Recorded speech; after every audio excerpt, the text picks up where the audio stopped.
चलो, यस, आज कुछ नए बच्चे दिख रहे हैं मुझे, न्यू फेसेस। कौन कौन नए लोग हैं आज? हाँ, वेरी नाइस। क्या नाम है आपका? Rakesh, very nice. आप कहाँ से हो? पुणे। पुणे में कहाँ रहते हो? घोरपड़ी रोड। हाँ, मैं रही हूँ वहां पे। केदार, केदार आप कहाँ से हो? बहुत ही ज्यादा पास हो गए तो। आप हाँ, नहीं नहीं, आपका नाम? Purnima, very nice. कहाँ? पिंपरी? Pimpri is not Pune. हाँ, मानसी। हाँ, कहाँ से? पुणे में 2 साल से। पुणे अच्छा लगता है। ठीक है। आप? सोनल, आप कहाँ से हो?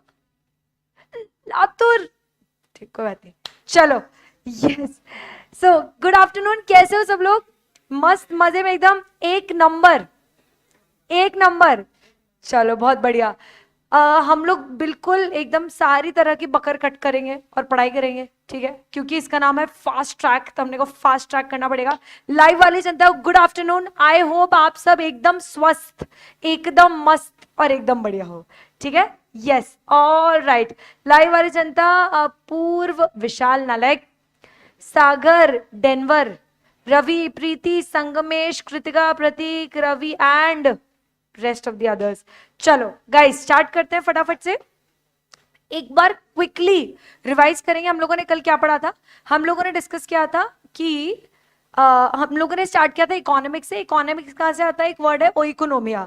ओइको का मतलब हाउस होल्ड, और नोमिया का मतलब मैनेजमेंट। तो इकोनॉमिक्स हो गया हाउस होल्ड मैनेजमेंट, ठीक है? ये हम लोगों ने इतना पढ़ा था। उसके बाद हम लोग सीधे जंप करके आए थे लॉ ऑफ डिमांड पे। लॉ ऑफ डिमांड क्या बोलता है? Price and quantity demanded are inversely proportional. क्या बोलता है? Price and quantity demanded are reversely proportional but other things remaining constant. उसका नाम क्या है? सेटेरिस पैरेबस। इतना क्लियर है? बहुत बढ़िया। अच्छा, फिर हम लोगों ने स्टार्ट किया था फैक्टर्स अफेक्टिंग डिमांड से। पहले हम लोग ये फैक्टर्स पढ़ेंगे, ठीक है? जिससे हमें डिमांड, माइक्रो इकोनॉमिक्स अच्छे समझ में आ जाएगा, बेसिक समझ में आ जाएगा। फिर हम लोग फटाफट से मूव करेंगे सीधे किस पे? First topic, business economics, scope, nature, ये वो। फिर अपन फटाफट समझ लेंगे वो, ठीक है? यस। अच्छा, मैं आप लोगों के लिए एक बहुत ही प्यारी चीज लाई हूं आज, which is known as acronyms, ठीक है? क्या बोलते हैं उसको? एक्रोनिम्स। बच्चों को सबसे बड़ा प्रॉब्लम होता है कि मैम पॉइंट्स याद नहीं रहते, होता है ना? प्रॉब्लम आती है ना, पॉइंट्स याद नहीं रहते। तो पॉइंट्स को याद करने के लिए मैं आपके लिए बहुत ही प्यारी सी चीज बना के लाई हूं, मतलब तुम लोग खुश हो गए, ओहो, ठीक है? चलो, फैक्टर्स अफेक्टिंग डिमांड। हाँ, अच्छा, बिफोर वन लास्ट थिंग, जितने भी नोट्स हैं मेरे हैंड रिटन नोट्स, और ये जो नोट्स अब आगे दिखेंगे आपको, जो स्क्रीन पे दिखेंगे, वो ये दोनों ही नोट्स आपके ऐप पर अपलोड हो जाएंगे, ठीक है? आप लोगों को एप्लीकेशन पर से वो नोट्स निकालने हैं। दोनों नोट्स मेरे हैंड रिटन भी जाएंगे और वो भी जाएंगे। मैं जहां जहां पर बोलूंगी आपको वहां वहां पर लिखना पड़ेगा, ठीक है? कुछ चीजें साथ साथ लिखोगे तो याद रहेगी, है ना? चलो,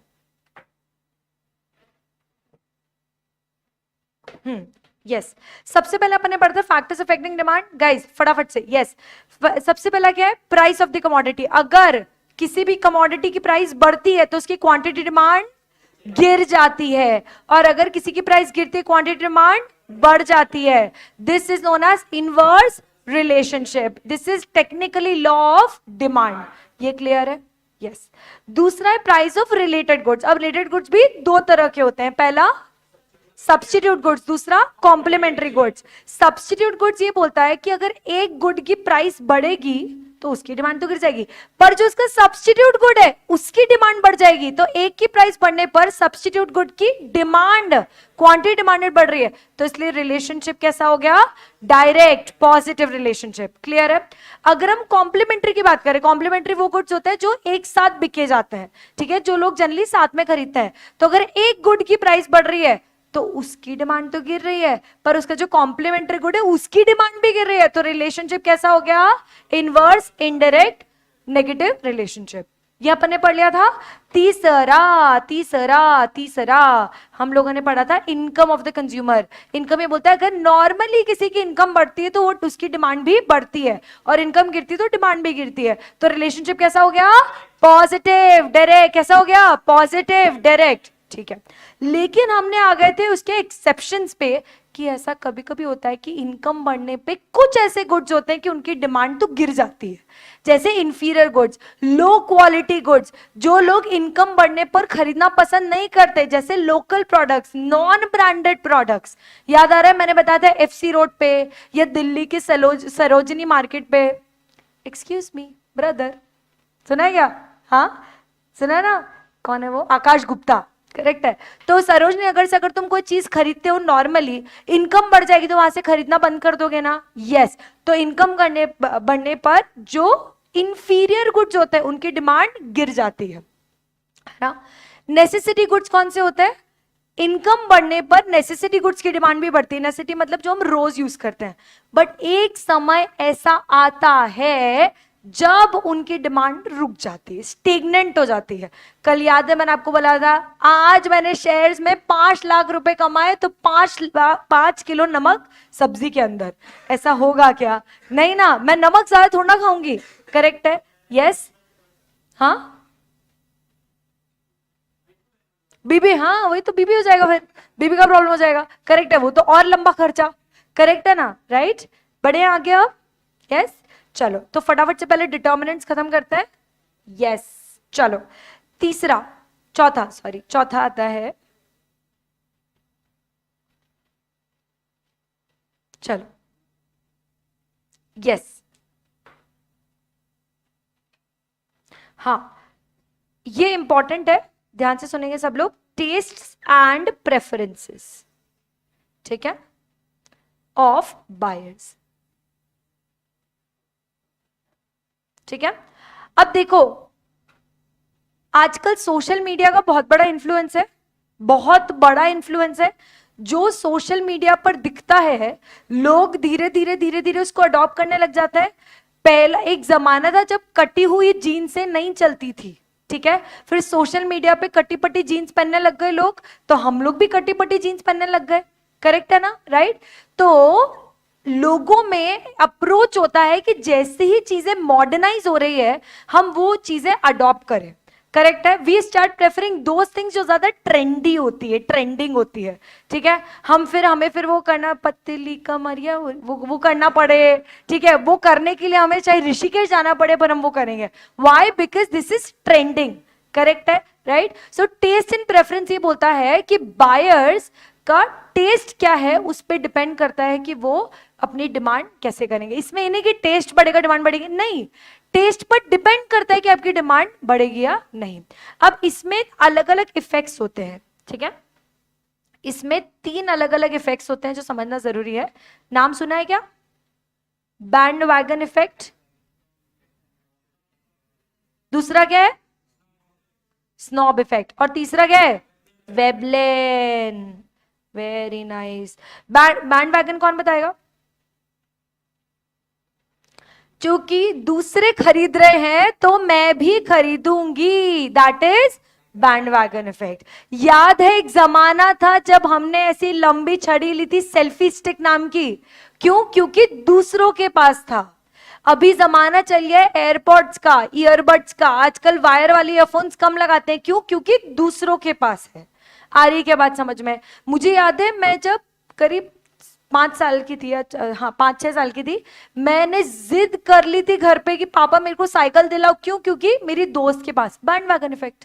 सो बैंड वैगन इफेक्ट ये बोलता है कि आपकी डिमांड बढ़ेगी अगर दूसरे लोग उसको यूज कर रहे हैं। अच्छा, ऐसी कंपनीज किस पे अपने मार्केटिंग करती है? क्वांटिटी सेलिंग पे। ऐसी कंपनीज किस पे मार्केटिंग करती है? क्वांटिटी सेलिंग पे। आ रही है क्या बात समझ में? ठीक है, तो बैंड वैगन को टेक्निकली पता है क्या बोलता है? इजी लैंग्वेज में कॉपी पेस्ट। कॉपी पेस्ट है ना, उसने जो किया मैं भी वही करेगा, कॉपी पेस्ट। क्लियर है ना? स्नॉब इफेक्ट क्या बोलता है?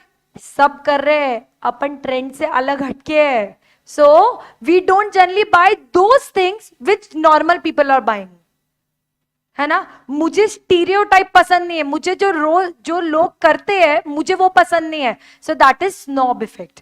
फॉर एग्जाम्पल, अगर हर कोई वो कौन सी अगर हर कोई let's say Thums up P रहा है तो मैं थम्स अप नहीं, मैं कोका कोला पीऊंगा। वो एक नहीं होता, एक ग्रुप में बहुत होशियार लड़का होता है, लड़की होती है, जो बहुत तेज चलता है, ठीक है, कि अपन कहीं डोमिनोज गए पिज्जा खाने, और एक बोलेगा कि तू बोलेगा pizza pizza pizza, margherita margherita margherita, एक बोलेगा है मार्गरीटा मैंने लेता, मैं अलग हूँ, फिर वो कुछ अलग लेगा, ठीक है, that is snob effect. Snob effect is कुछ अलग करना है, other than what normal people are doing, other than what is trending, ठीक है, not follow the trend. Clear है? और एक होता है वेबलन इफेक्ट। वेबलन इफेक्ट मतलब हर वो चीज करना जो एक रिच क्लास वाले लोग करते हैं। लोगों ने ग्रीन टी शुरू ही इसलिए की क्योंकि अमीर लोग पीते हैं। आ रही बात समझ में? ग्रीन टी आधे लोगों को बेनिफिट भी नहीं पता है, आधे लोग इतना गंदा मुंह बनाते हैं वो पीने के बाद, कड़वी लगती है, लगती है कड़वी है, वो तो है ही, क्या कर सकता है कोई भी, फिर भी लोग क्यों पीते हैं? क्योंकि अमीर लोग पीते हैं, ठीक है। So it is about rich class alike. आ रही क्या बात समझ में? सिंपल है, इजी है, यस। हाँ, so basically taste and preferences क्या बोलते हैं? एक होता है बैंडवैगन इफेक्ट। बैंडवैगन क्या बोलता है? कॉपी पेस्ट, जो लोग कर रहे हैं वो दूसरे लोग करेंगे तो इवेंचुअली डिमांड बढ़ जाती है। तो इसमें कंपनी को मार्केटिंग कैसे करनी है? बस कुछ लोगों में फैलाना है एज अ ट्रेंड। आ रही है क्या बात समझ में? तुमको गाना पता है वो जो अपना बादशाह का टु टु टु टु टु टु टु ऐसे करके एक स्टेप है उसकी, जुगनू जुगनू जुगनू, है ना, तेरे प्यार में जैसे चमके जुगनू, है ना गाना ना एक, तो वो बना ही इंस्टाग्राम के लिए था। उसकी जो स्टेप थी वो सब कुछ बनी इंस्टाग्राम के लिए थी। उसने रील थोड़े लोगों में फेमस कर दी, फिर सबने करना शुरू कर दिया, मिल गए उसको बिलियन व्यूज। आ रही क्या बात समझ में उस गाने को? That is what band wagon effect. तुम दुनिया में कोई भी चीज देख लो, सब बैंड वैगन टाइप पे चल रही है। आ रही है देख, आ रही है बात समझ में? स्नॉब इफेक्ट क्या बोलता है? चूंकि ये चीज ट्रेंडिंग है मैं ये नहीं करेगा, दैट इज स्नॉब इफेक्ट, ठीक है। और वेबलिन क्या बोलता है? जो चीज रिच क्लास फॉलो करते हैं हम उसको ही फॉलो करेंगे। We want to look like a rich, behave like a rich. आ रही क्या बात समझ में? बहुत अच्छे से, यस, ठीक है। हाँ Kanhaiya, very nice very nice, बहुत बढ़िया बहुत बढ़िया। बढ़ेंगे आगे, चलो। अब नेक्स्ट जो है वो क्या है? Consumer expectations.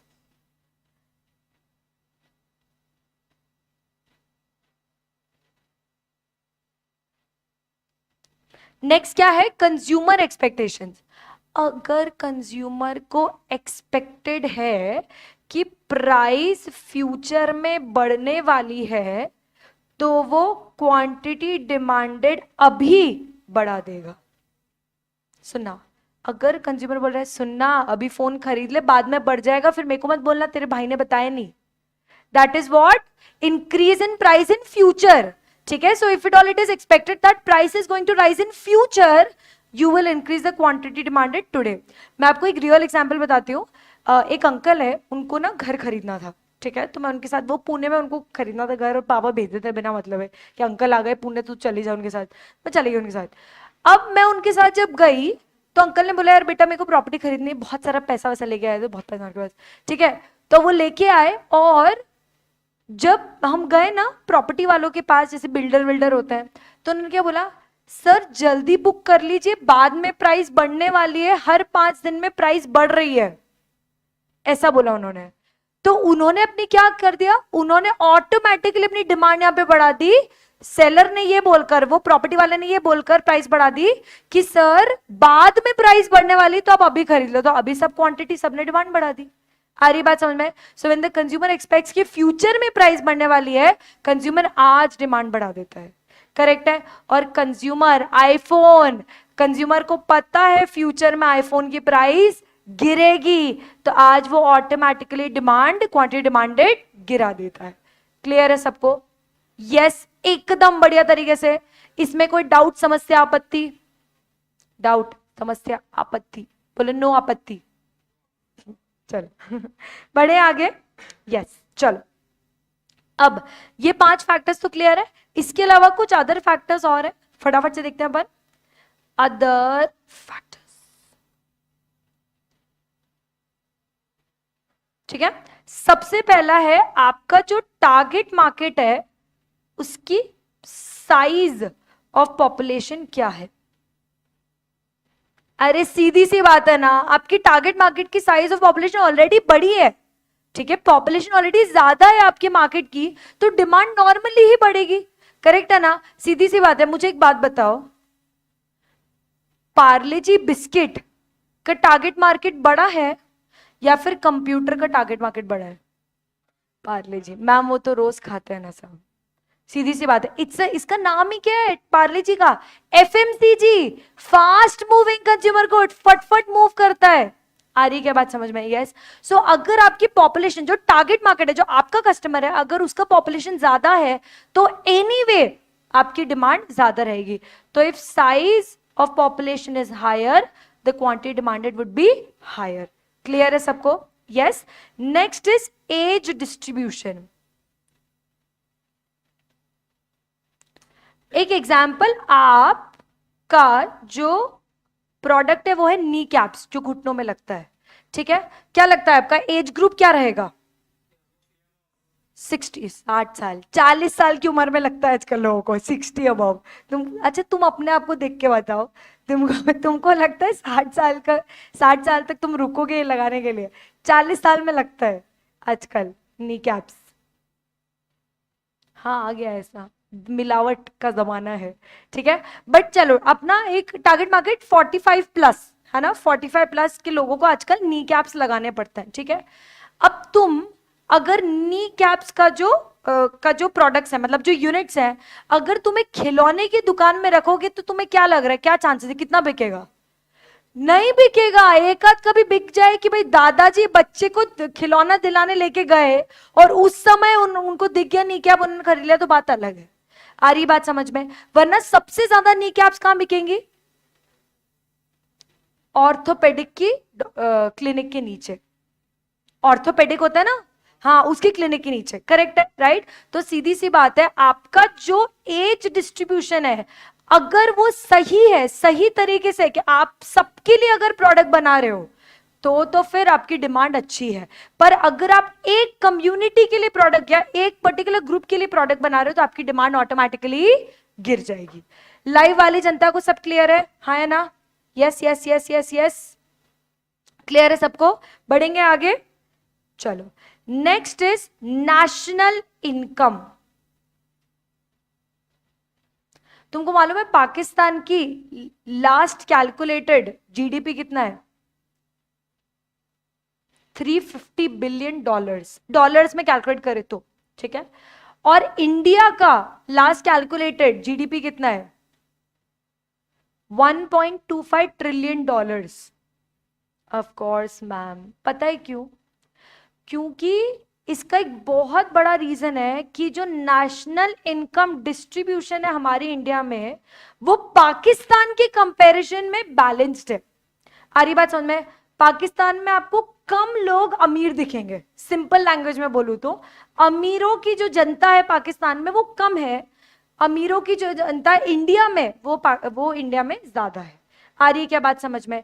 तो अगर इनकम डिस्ट्रीब्यूशन अच्छा है ना, तो ऑटोमेटिकली आपकी डिमांड अच्छी रहेगी। पर अगर इनकम डिस्ट्रीब्यूशन खराब है, इसका मतलब लोगों में पैसा खर्च करने की एबिलिटी नहीं है, और पैसा खर्च करने की एबिलिटी नहीं है तो डिमांड कहां से बढ़ेगी? आ रही क्या बात समझ में? So if national income distribution is appropriate, तो आपकी क्वांटिटी डिमांडेड बढ़ जाएगी। करेक्ट है। और इफ इट इज इनअप्रोप्रिएट, अगर प्रॉपर नहीं है, बैलेंस नहीं है, तो क्वांटिटी डिमांडेड गिर जाएगी। आ रही है क्या बात समझ में? बहुत अच्छे से। इसमें कोई डाउट, समस्या, आपत्ति? ठीक है, बढ़े आगे, चलो। उसके बाद नेक्स्ट, हाँ, कंज्यूमर क्रेडिट फैसिलिटी। ये तो आपको मालूम होगा कि हमारा जो फिनेंशियल मार्केट है वो कौन रेगुलेट कर रहा है?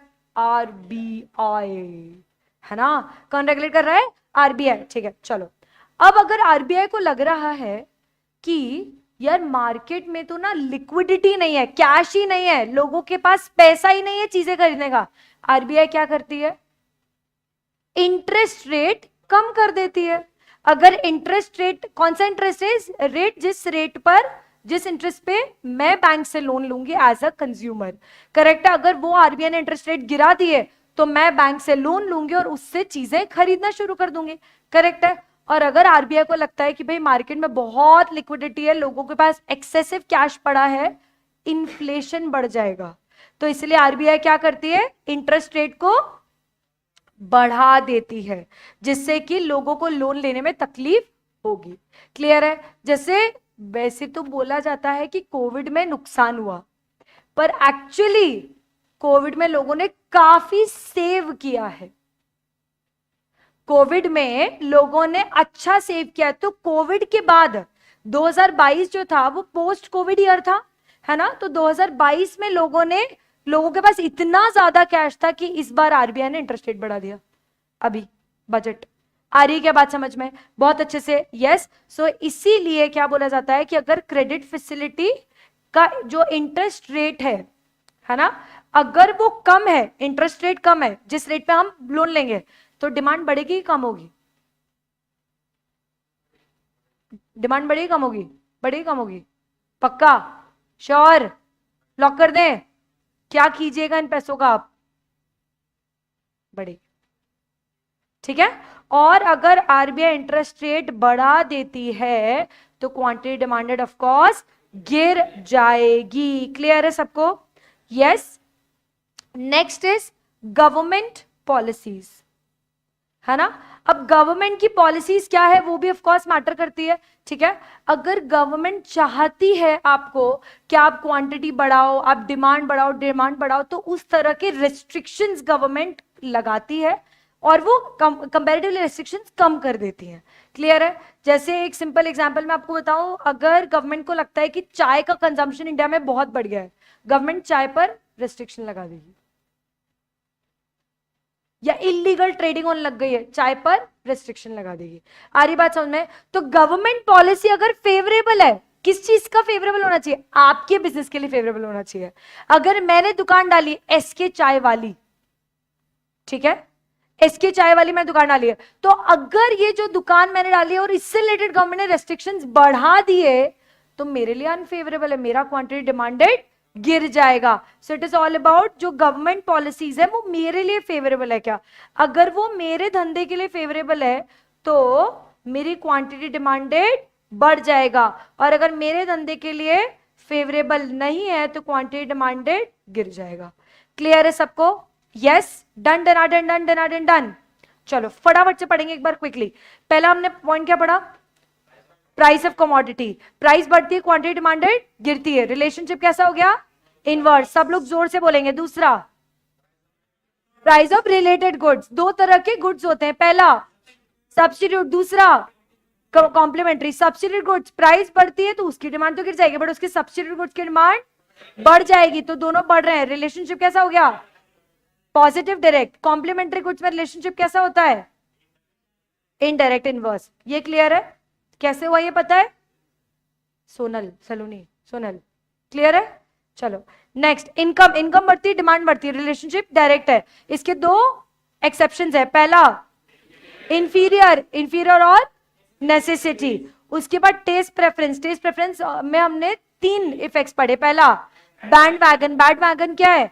कॉपी पेस्ट, जो जैसा कर रहा है वैसा ही हम करेंगे, that is bandwagon effect. Snob is not follow the trend, लोग जैसा कर रहे हैं वैसा हम नहीं करेंगे। करेक्ट है? तो अगर हमारा प्रोडक्ट ज्यादा ट्रेंड नहीं कर रहा है तो वो ज्यादा बिकेगा। Snob effect. कुछ लोगों के धंधे ही किस में चल रहे हैं? स्नॉब इफेक्ट में, because they are not trending. Correct है? तीसरा वेबलिन इफेक्ट। वेबलिन इफेक्ट क्या बोलता है? To maintain rich class status. ठीक है? तो जो लोग रिच लोग करते जो चीज है वो भी हम करते। इसीलिए आज की डेट पे एक बहुत बड़ा मार्केट है, पता है किसका? एप्पल का तो है ही, एप्पल का तो वेबलिन इफेक्ट पे पहले ही आ गया था। सेकेंड हैंड बीएमडब्ल्यू का, second hand BMW, second hand Mercedes का। क्यों? देखो अगर आप रिच हो तो आप फर्स्ट खरीद लोगे सीधी सी बात है, पर अगर आपको रिच लाइक स्टेटस मेंटेन करना है तो आपके पास ऑप्शन क्या है? सेकेंड हैंड का। करेक्ट है? 10-10 लाख रुपए मिल रही है, ठीक है, जो गाड़ी 45 लाख की है। समझ में आ रही है क्या बात? ठीक है, next is consumer expectation. Consumer expectations क्या बोलता है? फ्यूचर प्राइस अगर फेवरेबल है कि फ्यूचर प्राइस में अगर बढ़ेगा तो हम, फ्यूचर में प्राइस बढ़ेगा तो हम आज डिमांड बढ़ा देते हैं, और अगर फ्यूचर में प्राइस गिरने वाला है तो हम आज उसकी डिमांड कम कर देते हैं, सो दैट हम फ्यूचर में खरीद लेंगे। करेक्ट है। Next is other factors. पहला क्या है? आपकी size of population, target market की साइज क्या है, ठीक है, अगर साइज बड़ा है, नॉर्मली टारगेट मार्केट बड़ा है आपका, तो डिमांड बढ़ेगा, साइज छोटा है तो डिमांड गिरेगा। दूसरा क्या है? Age distribution. अगर आपके पास प्रोडक्ट सारी एज के लोगों के लिए है, ठीक है, तो फिर ऑफ कोर्स आपका मार्केट बड़ा रहेगा, आपका मार्केट जो है वो बैलेंस रहेगा। करेक्ट है। एक पर्टिकुलर एज के लिए है तो फिर मार्केट छोटा रहेगा। Next is national income. अगर आपके देश में नेशनल इनकम का डिस्ट्रीब्यूशन बैलेंस्ड है, कि रिच लोग भी हैं जो अच्छा खर्चा कर रहे हैं इकोनॉमी में, पुअर लोग भी हैं जो एम्प्लॉयमेंट दे रहे हैं, आ रही बात समझ में, जो एम्प्लॉइज हैं, करेक्ट है, इस तरह से अगर बैलेंस है तो फिर डिमांड अच्छी रहेगी। पर अगर आपके देश में अमीरों की कमी है, लाइक पाकिस्तान, तो ऐसे केस में आपका डिमांड ऑटोमेटिकली कम हो जाएगा, क्योंकि देश में अमीर नहीं रहेंगे पैसा खर्च करने के लिए। क्लियर है। Next is consumer credit. अगर इंटरेस्ट रेट आरबीआई बढ़ा देती है तो आपकी क्वांटिटी डिमांडेड गिर जाएगी, और इंटरेस्ट रेट आरबीआई कम कर देती है तो आप डिमांड बढ़ा दोगे। Last is government policy. आपके धंधे के लिए अगर फेवरेबल है तो क्वांटिटी बढ़ेगी, वरना गिर जाएगी। क्लियर है तो बोलो हाँ। बढ़े आगे। यस, ये था हमारा लॉ ऑफ डिमांड। नाउ हमने यहां पर एक चीज पढ़ी कि जब हमने डिमांड पढ़ा, हमने इंडिविजुअल सेलर, इंडिविजुअल बिजनेस के हिसाब से पढ़ा, which is technically most important the study of micro economics. क्या है ये माइक्रो? आप लोगों ने एक चीज नोटिस की, हम जो इतनी देर से बात कर रहे हैं, हम एक बिजनेस, एक सेलर के लिए बात कर रहे हैं, विच इज माइक्रो इकोनॉमिक्स। ठीक है, तो अब हम लोग फटाफट से बेसिक्स पे आएंगे। अब आप चूंकि इको में घुस चुके हो तो आपके लिए फर्स्ट चैप्टर एकदम आसान हो जाएगा। ठीक है। यस, लाइव वाली जनता क्या बोलती है?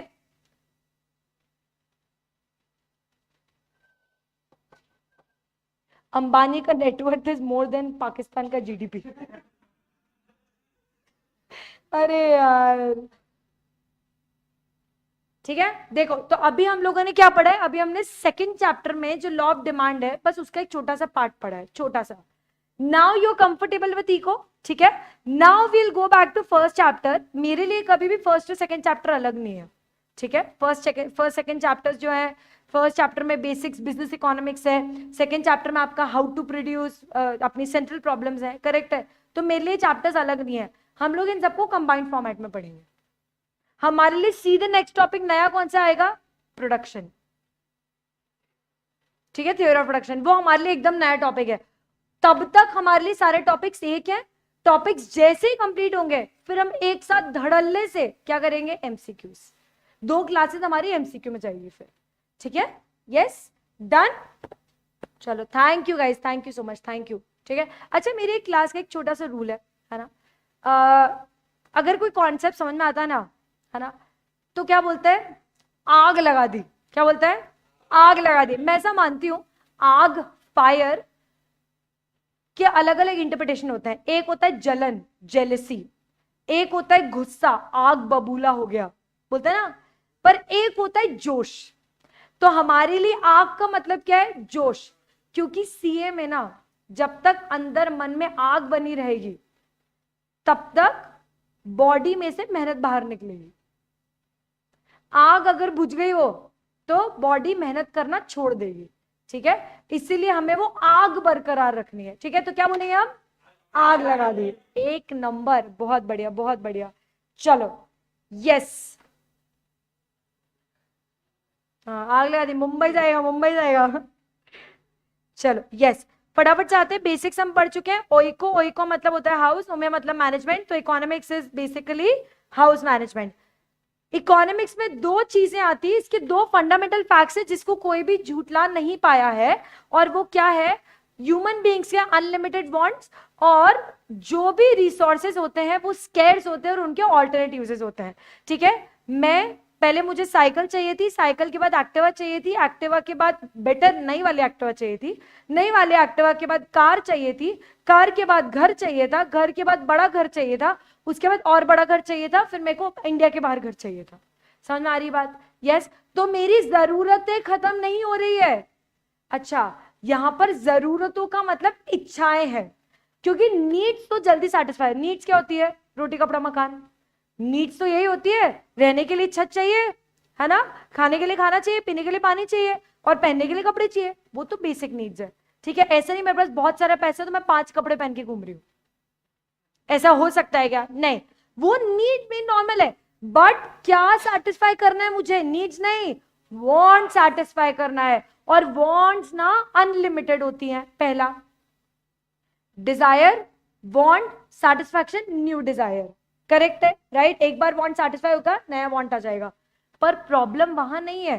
प्रॉब्लम यह है कि उनको पूरा करने के लिए मेरे पास जो पैसा, मनी, रोकड़ा, क्या पैसा, मनी, रोकड़ा जो है वो तो लिमिटेड है, ठीक है। और लिमिटेड तो है, वो भी प्रॉब्लम नहीं है। प्रॉब्लम ये है कि उतने पैसे से जो अलग अलग चीजें मैं खरीद सकती हूँ वो बहुत सारी है, ठीक है। यस, मेरी मम्मी हमेशा कहती है कि बेटा जितना कम चॉइस हो ना उतना अच्छा। इंसान डिसीजन जल्दी लेता है, करेक्ट है। ये इकोनॉमिक्स का सबसे बेसिक फंडा है। क्योंकि रिसोर्सेज के इतने ऑल्टरनेटिव चॉइसेस हैं। मेरे पास 500 रुपए भूख लग रही है, मैं बर्गर खाऊं, मैं पिज्जा खाऊं, मैं नॉर्मल रोटी सब्जी खाऊं, मैं सैंडविच खाऊं, बहुत चॉइसेस हैं। So resources are unlimited and resources are limited, bonds are unlimited, but they have alternative uses. Clear है सबको? तो इसीलिए हमें इकोनॉमिक्स के में क्या करना है, इकोनॉमिक्स में हमें रिसोर्सेज को इस तरह से एलोकेट करना है कि इंडिविजुअल्स अपने जो गेन्स हैं वो सबसे ज्यादा मैक्सिमाइज कर सके, सबसे ज्यादा सेटिस्फैक्शन हो, ठीक है। अभी मेरे को पिज्जा खाने की बहुत ज्यादा क्रेविंग हो रही है, मतलब ऐसे एकदम जोर से क्रेविंग हो रही है, ठीक है। क्रेविंग समझते हो ना, बहुत तेज अच्छा हो रही है, मन कर रहा है। मेरे पास 500 रुपए है, 500 रुपए में पिज्जा तो आ ही जाता है, पर नहीं, मैंने जाकर बर्गर खरीदा, पिज्जा मिला नहीं, है ना। क्या मेरे को सेटिस्फैक्शन होगा? नहीं। मैं दुनिया भर में बता दूंगी यार 500 रुपए थे पर पिज्जा मिला नहीं यार, अब 500 रुपए फिर से जुगाड़ने पड़ेंगे, होता है ना ऐसा। सो द पॉइंट इज कि economics is all about how you allocate your resources so that you can maximize your satisfaction. Clear है सबको? यस। और अगर हम कंट्री के पॉइंट ऑफ व्यू से बात करें, overall how you allocate your resources, जो पैसा पूरा टैक्सेस आ रहा है, ठीक है, how you allocate your resources to maximise social welfare. Welfare का मतलब क्या होता है? खुशियां, हेल्थ, वेल्थ, फॉर्चून, उसको हम क्या बोलते हैं? वेलफेयर। क्लियर है सबको? बहुत बढ़िया तरीके से। यस, बढ़े आगे, चलो। यस यस यस मैम, आग तो लगा दी बट हिट नहीं हो रही।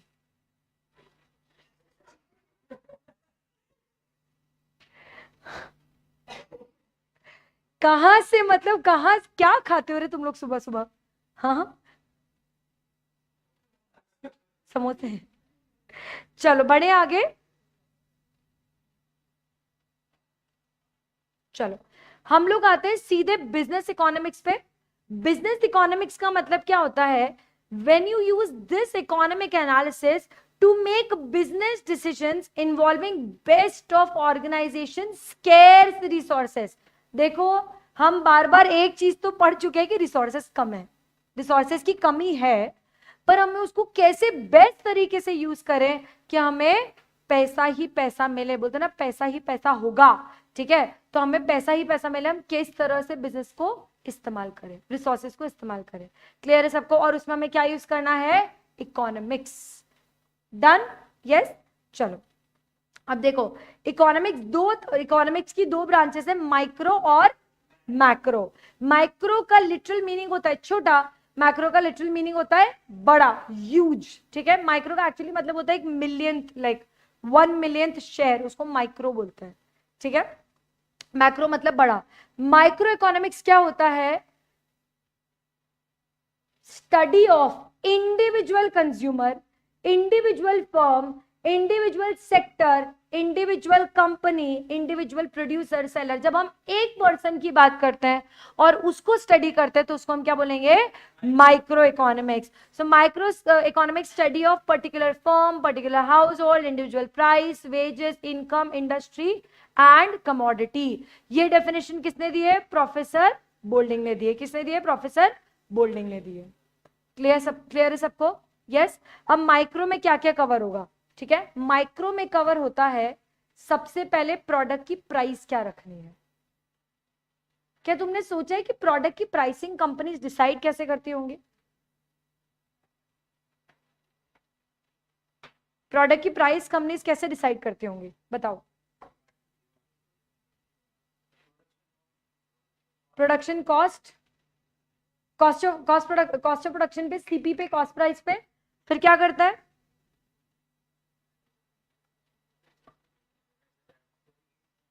Selling expenses add. हाँ, तुम लोगों ने तो पूरा बना दिया कॉस्ट शीट. ठीक है, सेलिंग एक्सपेंसेस पे ऐड कर देते हैं. और profit margin, profit margin add कर दिया तो क्या निकला? Selling price. पर पता चला कि हमारा प्रोडक्ट तो मार्केट के प्रोडक्ट से कम है, तो हमने क्या बढ़ा दिया अपना? सॉरी सॉरी सॉरी, हमें पता चला कि हमारे प्रोडक्ट की प्राइस मार्केट प्राइस से कम है, फिर हम क्या बढ़ाएंगे?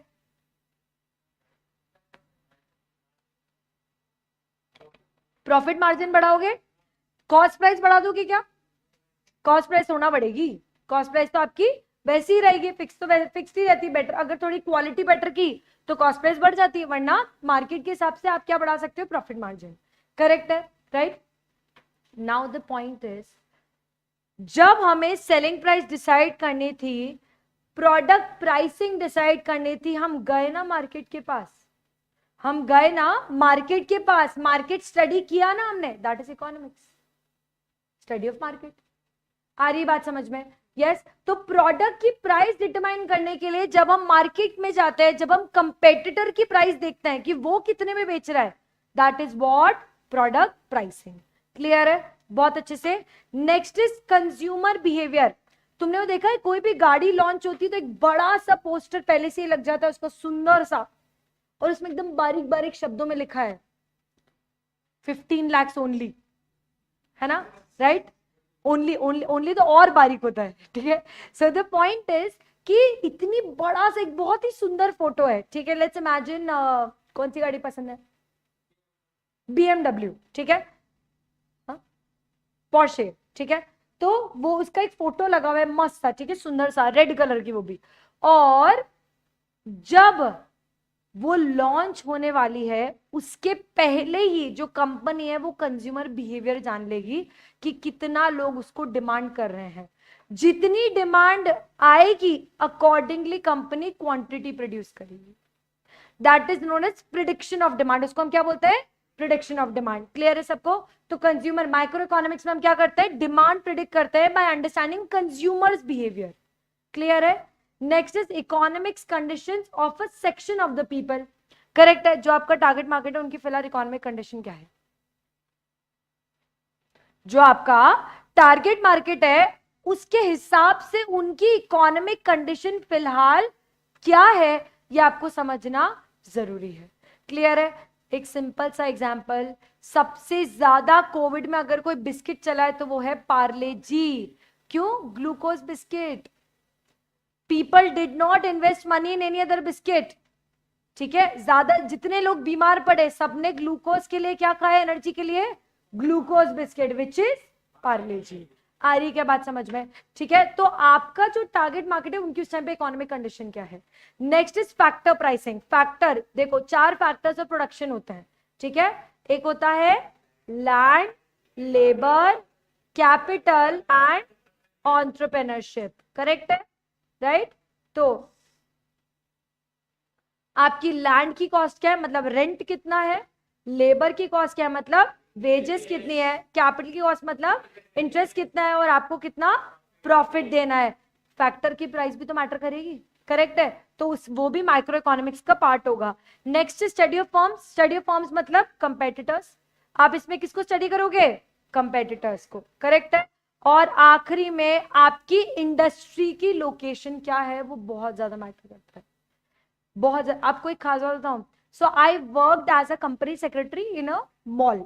मतलब एक कंपनी थी जो रियल एस्टेट कंपनी थी, ग्रुप था, ग्रुप ऑफ कंपनीज थी जिसमें करीब 70-75 कंपनीज थी। ठीक है, मैंने 1 साल काम किया, मेरे को जॉब वॉब पसंद नहीं है, मैंने छोड़ दिया। ठीक है, नाउ मुझे वहां पे पता चला कि जैसे आप कोई फीनिक्स मॉल गए हो, आप लोग फीनिक्स या कोई भी एक अच्छा कोई भी मॉल, ठीक है, मॉल में जैसे ही घुसते हैं और जो राइट और लेफ्ट साइड में शॉप होती है वो सबसे महंगी होती है। पहला, सीढ़ियों में जब आप एलिवेटर होता है, जैसे एक फ्लोर से दूसरे फ्लोर मॉल्स में, जो एलिवेटर पे उतरते से सामने आ जाए शॉप, वो सबसे महंगा होता है। समझ गए?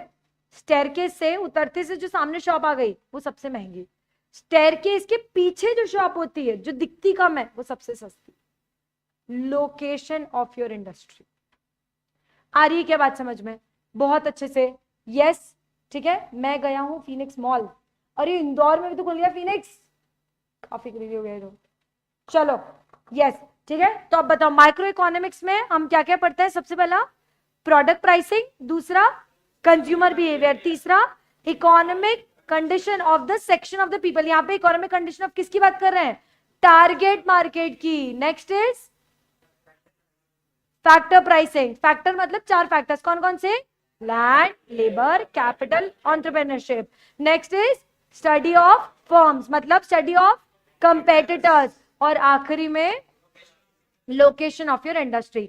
ये सारी चीजें हम लोग किस में चेक करते हैं? माइक्रो इकोनॉमिक्स में। क्लियर है? अब मैक्रो, अब ये उत्कर्ष बोल रहा है ये मॉल क्या होता है? उत्कर्ष तुम वेर आर यू फ्रॉम? उत्कर्ष कहां से हो? कहीं तुम पाकिस्तान से तो नहीं? हाँ भाई, तू दुनिया में रह जाए ना। अरे यार, चलो चलो चलो। मैक्रो, मैक्रो मतलब जब आप firms, sectors, industry as a whole पढ़ते हो, या मतलब जैसे जब हम इंडिविजुअल फर्म पढ़ रहे थे दैट वाज माइक्रो, जब हम सारी फर्म्स को स्टडी करते दैट इज मैक्रो। आ रही बात समझ में? जब हम एक इंडिविजुअल कंज्यूमर की स्टडी करते हैं, उसकी इकोनॉमिक्स पढ़ते हैं दैट इज माइक्रो। जब हम सारे कंज्यूमर्स की पढ़ते हैं that is macro. Single producer को स्टडी करते हैं माइक्रो, सारे प्रोड्यूसर्स को स्टडी करेंगे मैक्रो। अब समझ में आ गया? ठीक है, so macro economics is basically studying economy as a whole rather than individual parts of the economy. Consumer, producer, distributor, seller, supplier, ये सब पार्ट्स ऑफ इकोनॉमी है। इनको इंडिविजुअली पढ़ने की जगह पूरी इकोनॉमी को, नेशनल इनकम, जीडीपी, जीएनपी, वो हो जाएगा नेशनल इनकम। क्लियर है? बहुत अच्छे से। ठीक है, हम यहाँ पर एक बंदे की एम्प्लॉयमेंट नहीं पढ़ेंगे, यहाँ पर हम टोटल एम्प्लॉयमेंट पढ़ेंगे। एक बंदे की सेविंग नहीं पढ़ेंगे, तुमने कितना कमाया, कितना सेव किया, total saving, total investment of the country पढ़ेंगे।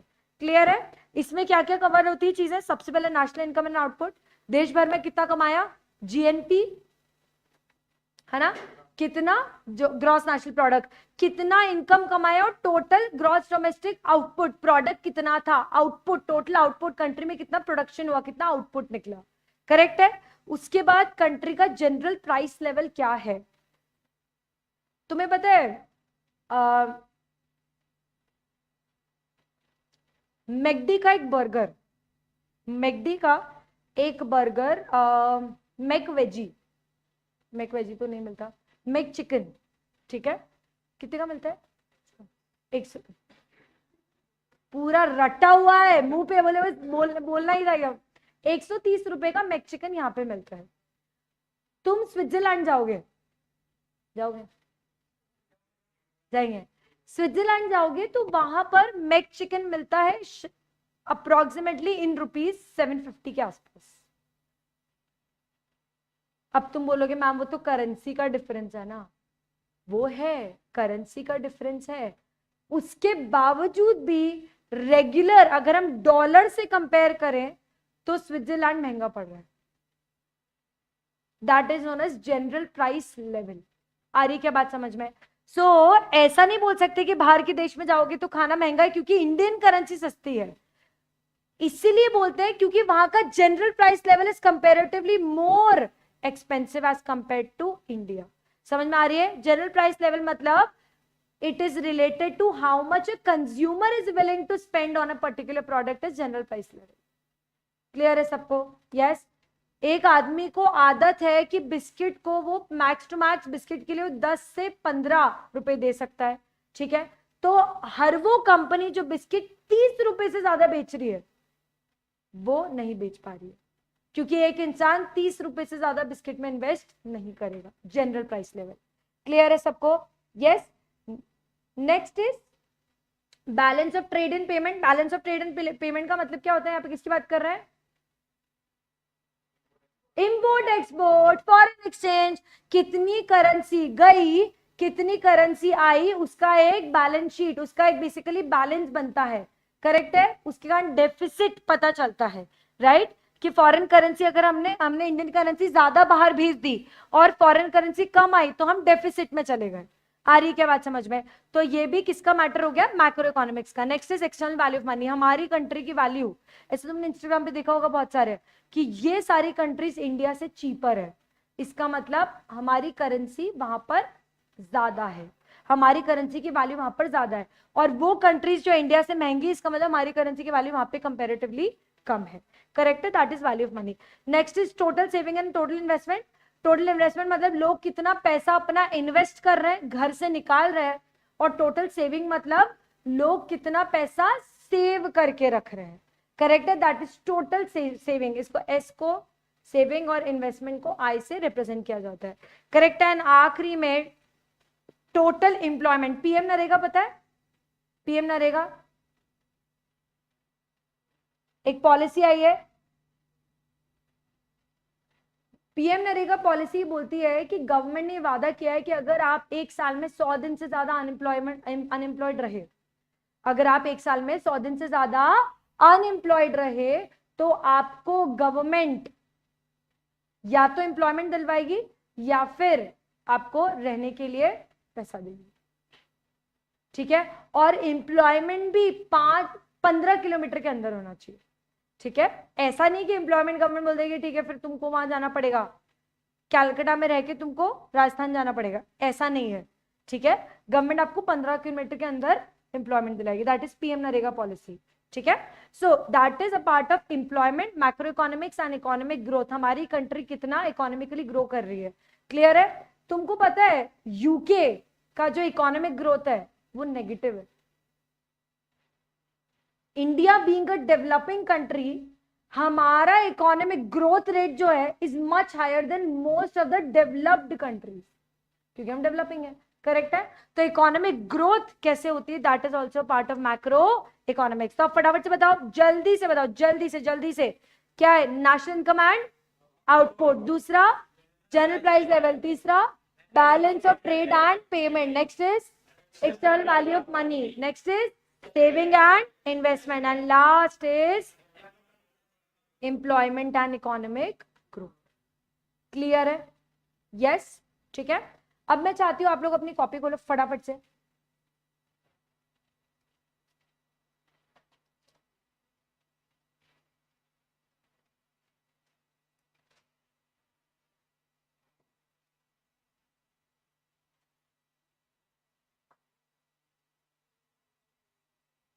मैं कंफ्यूज्ड हूं, आपको देखूं या ऐसी चपेट पड़ेगी ना अभी। देखो सीधी सी बात है, जब एग्जाम का पेपर आता है ना बीच में तो ये सारी बातें रिग्रेट होती हैं। ठीक है? तो पढ़ लो, बेटर होगा, अच्छा ही रहेगा। मैम मैं अनएम्प्लॉयड हूं, मेरा क्या होगा? तुम्हारी हरकतों के हिसाब से तो तुम मेरे चांसेस ज्यादा हैं अनएम्प्लॉयमेंट बरकरार रहने के। हाँ चलो, निकाली बुक, निकाली। अब आपको लिखना है स्कोप ऑफ इकोनॉमिक्स, हेडिंग डालनी है स्कोप ऑफ इकोनॉमिक्स। जल्दी से जल्दी।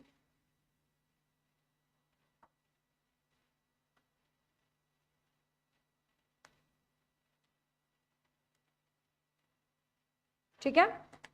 अब आपको लिखना है बीबी पेन याद है आपको? ब्लैकबेरी पता है? ब्लैकबेरी की ना एक पिन होती थी, ठीक है। तो आपको क्या लिखना है, पहले लिखना है बीबी, कैपिटल लेटर में बीबी लिखा, फिर लिखो पिन, PIN पिन, बीबी पिन। बीबी पिन क्या है हमारी, BUI। बीबी पिन क्या है हमारी, BUI।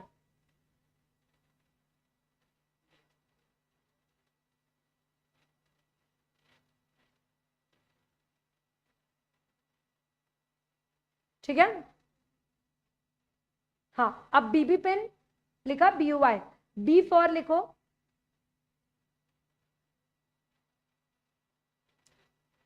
Business economics, short form में भी लिख सकते हो, बिजनेस इकोनॉमिक्स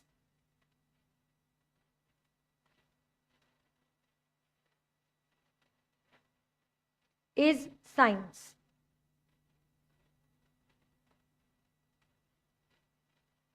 मैं जो लिखवा रही हूं वो लिखो। Next is base, B for, next जो बी है उसका नाम है based on micro economics, based on micro economics.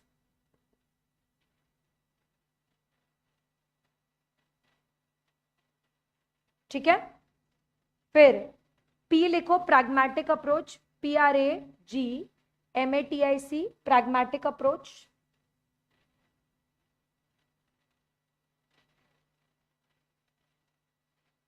ठीक है, आई लिखो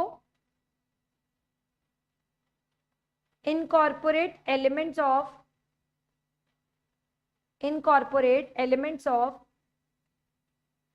macro analysis,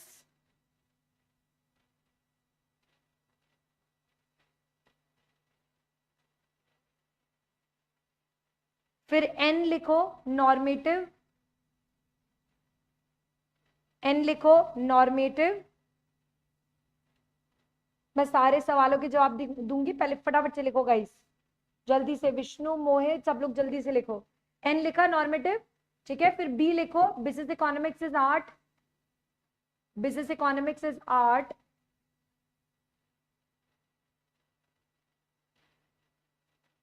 फिर यू लिखो यूज ऑफ मार्केट्स, यू लिखो यूज ऑफ मार्केट्स, मार्केट्स। और आई लिखो इंटरडिसिप्लिनरी, और आई लिखो इंटरडिसिप्लिनरी। लिखा, डन, यस। अब ये जो है हम लोग कल डिस्कस करेंगे, ठीक है। कल हम लोग अपना पहला टॉपिक खत्म कर देंगे, ठीक है, which is what, business economics क्या है, माइक्रो इकोनॉमिक्स और मैक्रो इकोनॉमिक्स, ये सब कुछ खत्म करेंगे। मेरे हैंड रिटन नोट्स सुन लो एक बार गाइस, लाइव वाली जनता, हैंड रिटन नोट्स और ये वाले नोट्स, ठीक है, ये आपके ऐप पर अपलोड हो जाएंगे। बट ये जो मैं आपको एक्रोनिम लिखवा रही हूँ ये ऐप पर नहीं आएंगे, ठीक है, ये आपको क्लास में ही लिखने है ना, क्योंकि ये आप लोग लिखोगे तो आपको याद होंगे। कल हम लोग आते से पहले इसको डिस्कस करेंगे, तो मेरे लेक्चर से पहले आपको ये याद करके रखना है, ठीक है। डन डील, आज की सभा को समाप्त करेंगे। आग लगा दी, परफेक्ट, एक नंबर। चलो, thank you so much guys, बहुत ही अच्छा दिन रहा।